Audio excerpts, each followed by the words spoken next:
আসসালামু আলাইকুম। পবিত্র মাহে রমজানের শুভেচ্ছা জানিয়ে আজকের পর্বটা শুরু করছি। যেহেতু এখন প্রচণ্ড গরম, আবার দিনটাও অনেক বড়, দিন শেষে একটু হলেও আমরা ক্লান্ত বোধ মনে করি। তাই প্রতিদিন ইফতারিতে এরকম প্রাণ শীতল করা শরবত থাকলে আপনার সারা দিনের ক্লান্তিটাই দূর হয়ে যাবে। এখানে আমি 5 রকমের শরবত বানিয়ে দেখাবো।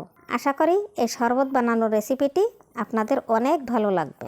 শুরুতেই বানিয়ে দেখাবো দুধের শরবত। প্রথমে একটি পাত্রে 1 কাপ পরিমাণ দুধ দিয়ে দিচ্ছি, সাথে অ্যাড করছি 2 কাপ পরিমাণ পানি, সাথে দিয়ে দিচ্ছি কয়েকটা লেবুর পাতা এবং 2 টেবিল চামচ পরিমাণ চিনি। চাইলে আপনি 1 চিমটি লবণও দিতে পারেন। আমি কিন্তু লবণটা দেইনি, কারণ লবণ স্বাস্থ্যের জন্য ক্ষতিকর। এবার আমি লেবুর পাতাগুলো ভালো করে এভাবে কষলিয়ে নিচ্ছি। লেবুর পাতা থেকে সুগন্ধ বের হওয়ার পর ছাঁকনি দিয়ে ছেঁকে এভাবে গ্লাসে ঢেলে দিচ্ছি, সাথে দিয়ে দিচ্ছি 2 টুকরা বরফ কুচি। এবার বানিয়ে দেখাবো লেবুর পাতা শরবত।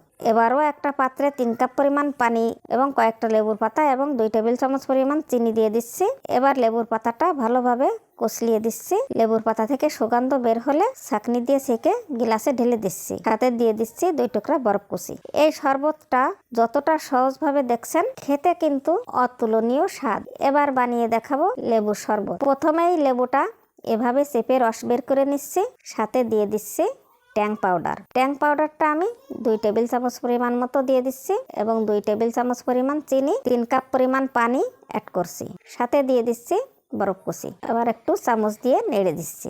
এবার বানিয়ে দেখাবো ভুসি এবং তোকমারি দিয়ে শরবত। একটা গ্লাসে 2 কাপ পরিমাণ পানি দিয়ে দিয়েছি, সাথে অ্যাড করছি 2 টেবিল চামচ পরিমাণ ভুসি এবং 1 টেবিল চামচ পরিমাণ তোকমারি এবং 2 টেবিল চামচ পরিমাণ চিনি। চামচ দিয়ে নেড়ে দিচ্ছি। তোকমারিটা ফুলে উঠতে কিন্তু একটু সময় লাগে। আমি আগেই একটা পাত্রে 1/2 চামচ পরিমাণ তোকমারি ভিজিয়ে রেখেছিলাম। শুকনা তোকমারিটা দেওয়ার পরে ভিজিয়ে রাখা তোকমারিটা ঢেলে দিয়েছি। দেখেন তোকমারিটা দেখতে কতটা সুন্দর দেখাচ্ছে এবং কতটা ফুলে উঠেছে। সাথে দিয়ে দিচ্ছি 2 টুকরা বরফ কুচি। আমি কিন্তু প্রত্যেকটা শরবতে 2 টুকরা করে বরফ কুচি দিয়ে দিয়েছি। এবার বানিয়ে দেখাবো রুহ আফজা দিয়ে শরবত।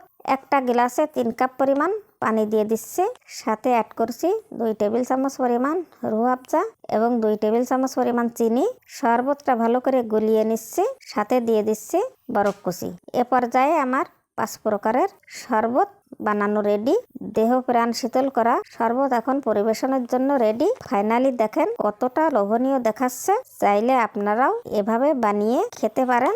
এই বিভিন্ন রকম শরবত বানানো রেসিপিটা যদি আপনাদের ভালো লেগে থাকে, তাহলে আমাদের চ্যানেলটি সাবস্ক্রাইব করে রাখবেন, লাইক কমেন্ট শেয়ার করে পাশে থাকবেন। পরবর্তী ভিডিওতে কথা হবে। আজ এ পর্যন্তই। আল্লাহ হাফেজ।